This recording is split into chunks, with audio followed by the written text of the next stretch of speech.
Oke, dasarnya ini nanti. Ini yang membedakan sosiologinya Weber dengan sosiologinya yang lain.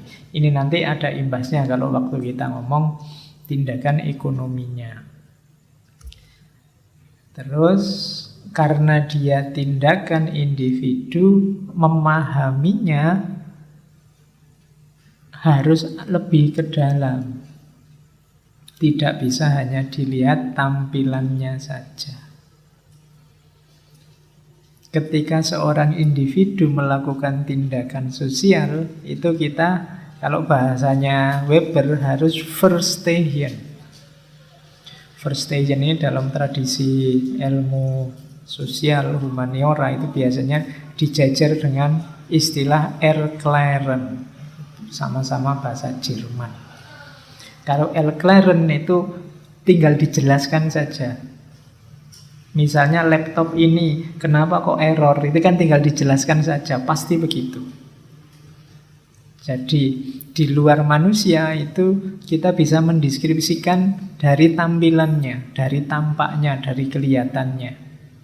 Tapi kalau manusia tidak bisa. Kalau manusia dia harus Verstehen, masuk. Kenapa? Loh, individu-individu ini loh, tindakan yang dilakukan bisa sama, tapi maknanya bisa beda. Itu kalau dilihat dari tampilannya saja, kamu bisa salah paham. Kamu datang ke sini sebanyak ini orang, itu kalau ditanya satu-satu ngapain sih ke sini, oh itu jawabannya bisa sebanyak kepala yang ada. Mungkin ada yang daripada nganggur Pak, gerimis-gerimis nyari kopi, ada yang gitu. Ada yang ya diajak temen Pak, saya ndak enak, kan harus solider Pak. Nanti ada yang saya sudah biasanya ngaji Pak, kalau ndak ngaji jadi ndak enak. Ada yang karena kebiasaan, ada yang karena nyari kopi, ada yang karena diajak teman, macam-macam.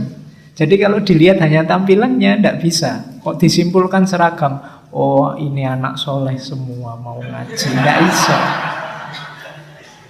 Jadi setiap kepala punya bunyinya sendiri-sendiri. Maka memahami tindakan sosial itu tidak bisa hanya dilihat penampilannya, harus lebih masuk. Makanya tidak hanya pengertian tapi juga pemahaman. Namanya Verstehen. Ya, di antara jenisnya Verstehen kan nanti ada namanya empati. Empati itu memposisikan orang yang memahami di posisi orang yang dipahami. Untuk memahami susahnya tidak lulus-lulus kuliah, nah, kamu kan harus mengempati. Mengempati itu seandainya aku yang tidak lulus-lulus kuliah, wah aku mesti ya stres. Nah, itu bisa mengempati. Tidak bisa hanya dilihat tampilannya. Oke, jadi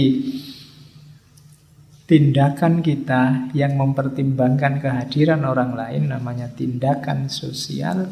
Untuk memahaminya butuh alat namanya Verstehen.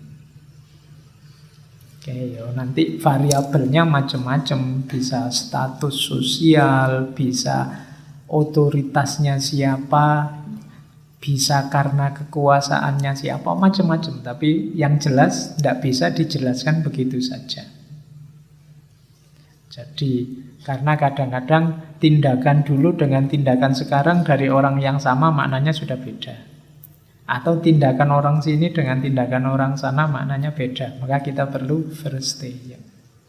Jangan dipahami hanya dari yang kelihatan, pahamilah dari yang tidak kelihatan.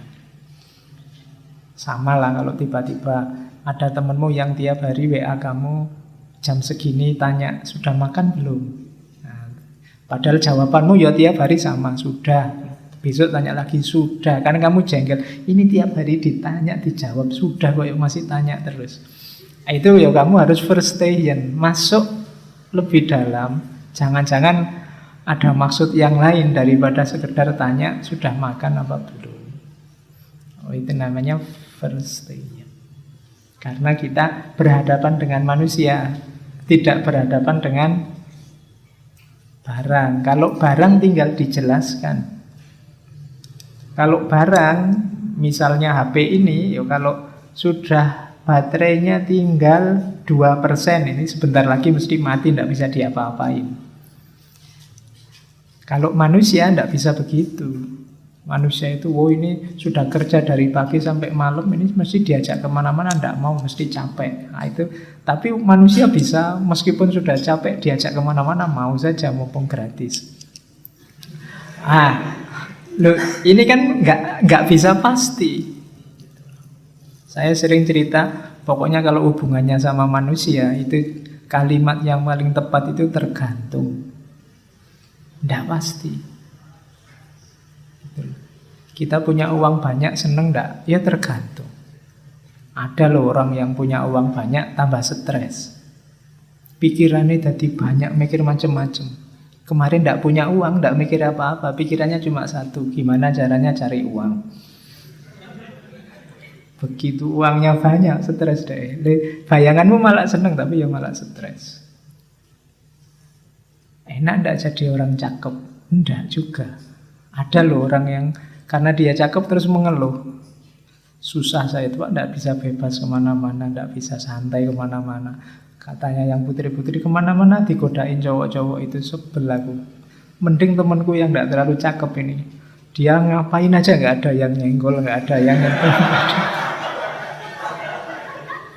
Oke, nah itu manusia, jadi tergantung. Bayanganmu kalau ini mesti begitu, tidak bisa. Kalau manusia tergantung. Pokoknya kalau besok saya punya istri cantik, punya mobil, punya, bayanganmu kan terus mesti bahagia luar biasa. Bisa jadi enggak. Itu manusia, maka enggak bisa dipahami hanya dari kelihatannya saja. Kamu harus masuk lebih dalam. Oke, nah itu namanya verstehen. Ya kalau bahasanya iklan, apa-apa kalau manusia itu syarat dan ketentuan berlaku. Tidak bisa pasti.